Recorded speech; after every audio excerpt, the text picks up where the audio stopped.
Sa nakaraang trahedya ng pagbagsak ng SF-260 trainer aircraft ng Philippine Air Force, muling bumalik ang isang tanong na matagal nang pinag-uusapan sa defense community.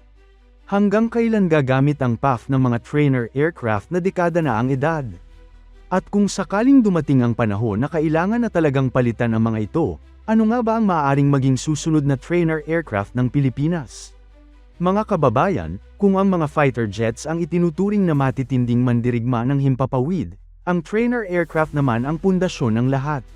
Bago ka maging fighter pilot, bago ka lumipad sa FA-50, bago ka humawak ng mas komplikadong combat aircraft, dito muna nagsisimula ang lahat. At ngayon, pag-uusapan natin ang top 3 trainer aircraft na pwede pumalit sa mga lumang trainer aircraft ng PAF. Hindi ito opisyal na procurement list ng gobyerno. Hindi rin ito kumpirmadong bibili ang Pilipinas. Ito ay base sa mga aircraft na matagal nang lumalabas sa defense discussions at may kakayahang tumugma sa pangangailangan ng Philippine Air Force. Simulan na natin.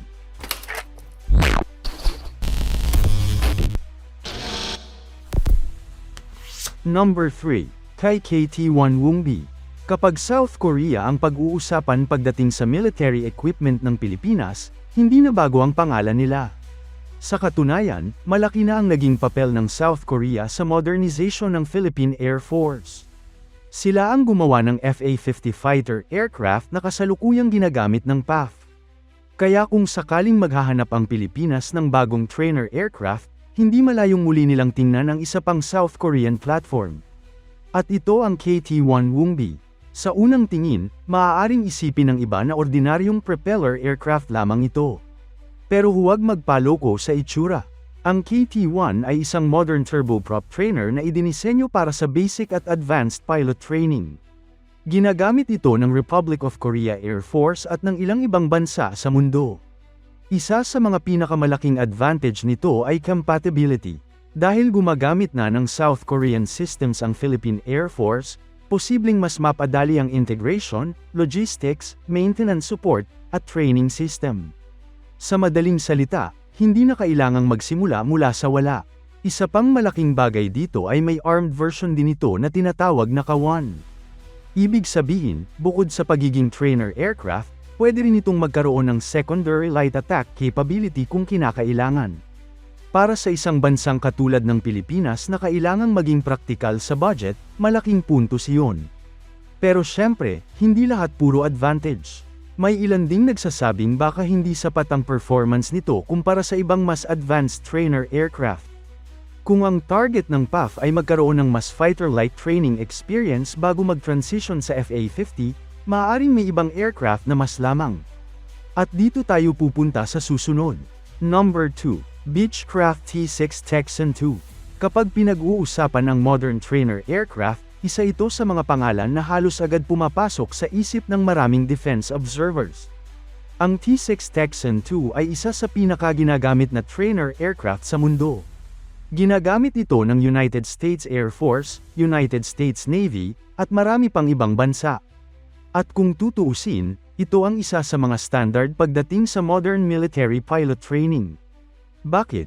Dahil ang T-6 ay hindi simpleng trainer aircraft lamang. Mayroon itong advanced avionics, digital cockpit systems, at mas modernong flight training environment. Sa madaling salita, mas maaga pa lang ay na-expose na ang piloto sa mga system na makikita rin nila sa mas advanced aircraft. Para itong pagsasanay sa mas komplikadong level habang nagsisimula pa lamang. Isa pang malaking bentahe nito ay ang malawak nitong support network. Dahil napakaraming bansa ang gumagamit nito, mas madaling makakuha ng spare parts, maintenance support, at training materials. At sa military aviation, malaking bagay iyon. Dahil kahit gaano kaganda ang aircraft, kung mahirap naman maghanap ng pyesa, problema pa rin yun sa katagalan. Pero syempre, may isa ring tanong. Presyo. Dahil mas advanced ang T-6 system, posibleng mas mataas din ang magiging gastos sa procurement at maintenance. At alam naman natin na sa Pilipinas, laging malaking usapin ang budget. Hindi sapat na maganda ang aircraft. Kailangan ding pasok sa pondo. At ngayon, pumunta na tayo sa posibleng pinakamalakas sa listahan. Number 1. Pilatus PC-21. Sa tatlong aircraft sa listahan, ito marahil ang pinaka-advanced. At sa totoo lang, may mga defense experts na nagsasabing isa ito sa pinakamahusay na turboprop trainer aircraft sa mundo ngayon. Ang Pilatus PC-21 ay gawa sa Switzerland. Ginagamit ito ng iba't ibang Air Force kabilang ang Singapore at Australia. At pagdating sa kakayahan, ibang level ang usapan dito. Ang isa sa pinakamalaking dahilan kung bakit napakalakas ng PC-21 ay ang kakayahan nitong gayahin ang karanasan ng mas advanced fighter aircraft.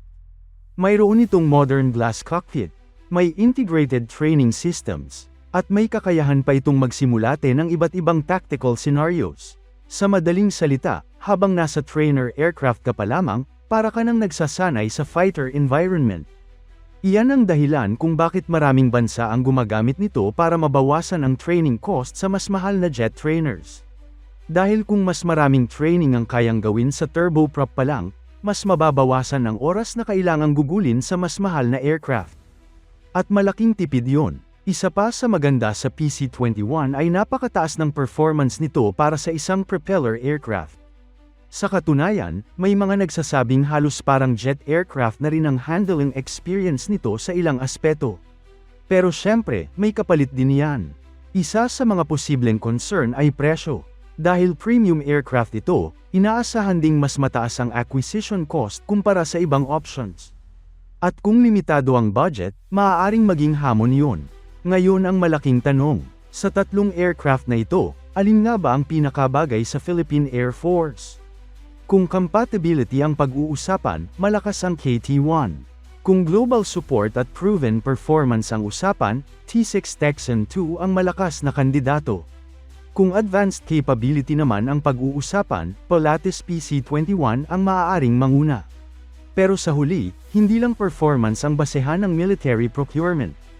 Kasama rin dito ang budget, logistics, maintenance cost, pilot training requirements, at long-term strategy ng bansa. Dahil hindi sapat na bumili lang ng magagandang aircraft, kailangan ding kayanin itong suportahan sa susunod na 20 hanggang 30 taon. Sa ngayon, patuloy pa rin ginagamit ng Philippine Air Force ang kanilang SF-260 fleet habang nagpapatuloy ang modernization efforts. Pero habang lumilipas ang panahon, mas nagiging malinaw ang isang bagay. Hindi habang buhay ay mananatili ang mga lumang trainer aircraft. Darating ang panahon na kailangan silang mapalitan. At kapag dumating ang araw na iyon, posibleng isa sa tatlong aircraft na ito ang maging susunod na sasakyan ng mga future fighter pilots ng Pilipinas. Ang tanong ngayon mga kababayan, kung kayo ang papapiliin, alin ang pipiliin ninyo? KT-1 Wumbi, T-6 Texan II, o Pilatus PC-21?